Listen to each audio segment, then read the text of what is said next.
What's going on YouTube? Kamikazevondoom here with another Division 2 video. Now this is going to be kind of like a state of the game recap for April 22nd. This is the day after TU9, so we're going to be talking about everything Title Update 9. A little bit about what's coming in the future, but mainly about what happened yesterday, because the developers have talked. And the most popular quote from today's state of the game was "not our intentions." They said that probably about 58 times. If you want to rewatch the state of the game and count it out with me, it's a lot. But anyways, "not our intentions" is the name of the game, and let's talk about what happened yesterday.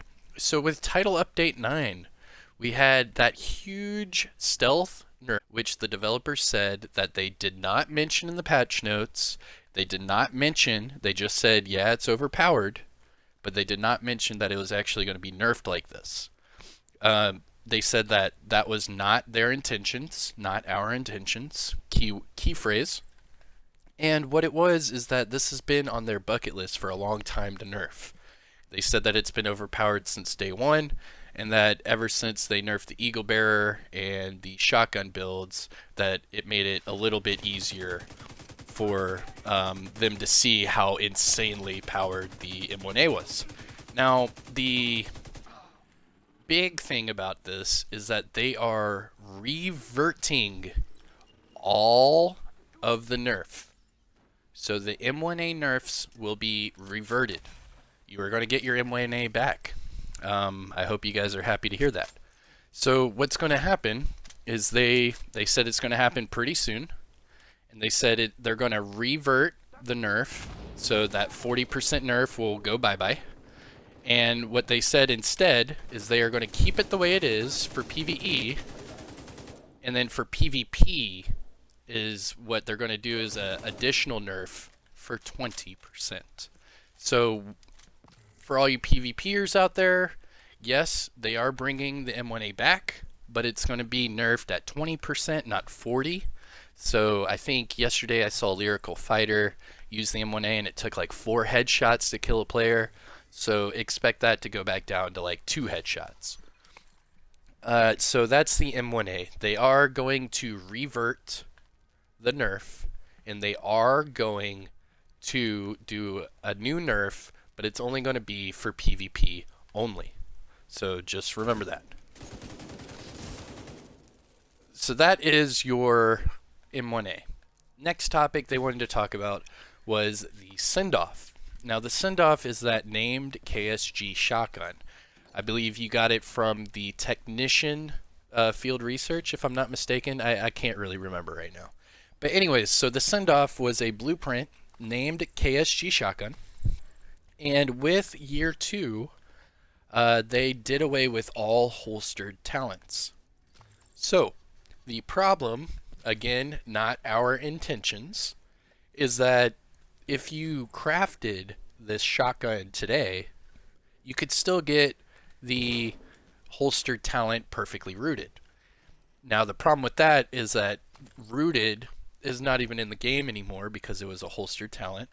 But for some reason, if you crafted a new pair of the send-off shotgun, you would get perfectly rooted still.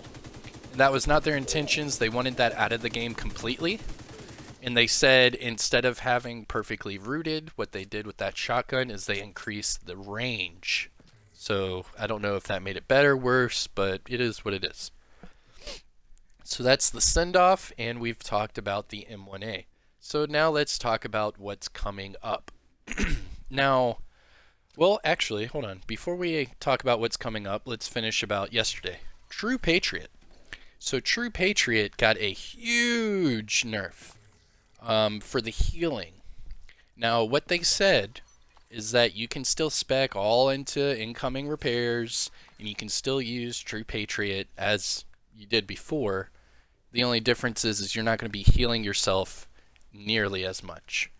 So that's kind of like a upside downside kind of thing. I mean, True Patriot's still pretty strong, and you know, cough cough, they didn't touch the Pestilence, so you can still use the Pestilence with True Patriot, and it's still pretty much a meta build.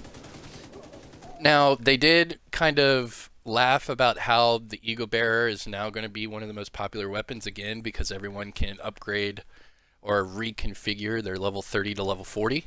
So I don't know. I personally think that was them kind of like trying to say that they're going to end up nerfing it again, but we'll see.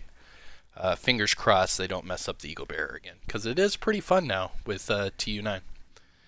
Alright, so that was the M1A. The nerfs are going to be reverted, and then they'll do an additional nerf later on for PvP only.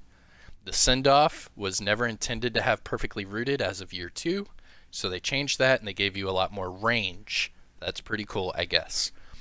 True Patriot, they did nerf the healing, and they're not going to change that. They said it was the most sustainable gear set build in the game, and they did not want that. So they changed up that healing to where it's not as sustainable, but it is pretty strong. They did talk about exotics. What they really, they kind of doubled down. So what they did is that with exotics, they said, I think it was last week, that last week they said exotics, or the week before, that exotics are not supposed to be the best in slot.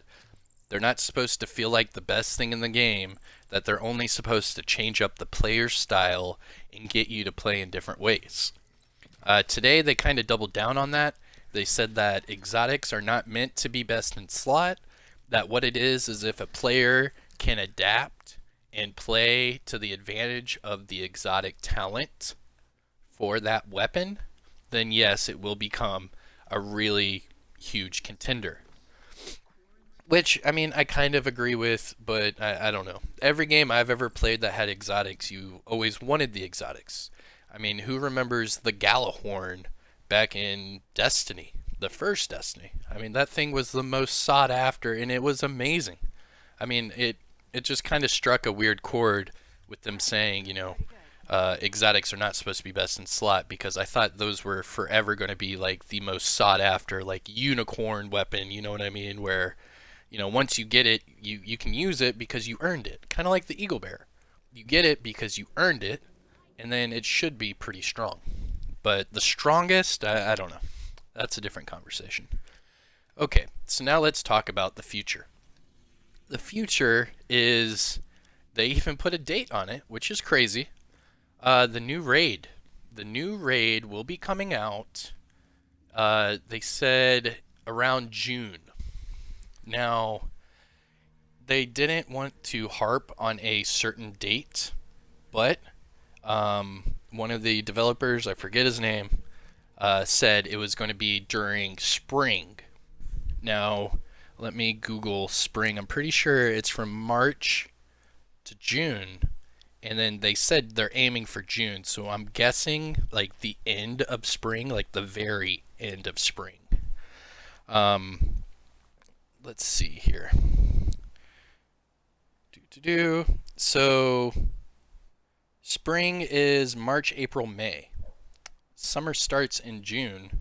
So they said they're aiming for June, but then they told us it was going to be in spring. So expect like an early June release for this new raid. That's what they were aiming towards. That's not what they said is in, you know, permanent, but just expect early June we'll get a new raid. But that's about it.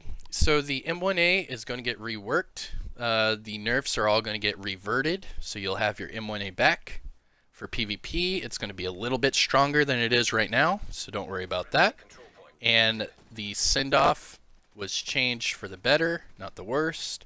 So test out the new range on the send-off and let me know what you guys think about it. The True Patriot healing, yes, it did get a huge nerf, but if you do run it with that Richter and Kaiser, and you do run it with all incoming repair mods, then yes, you can still use True Patriot.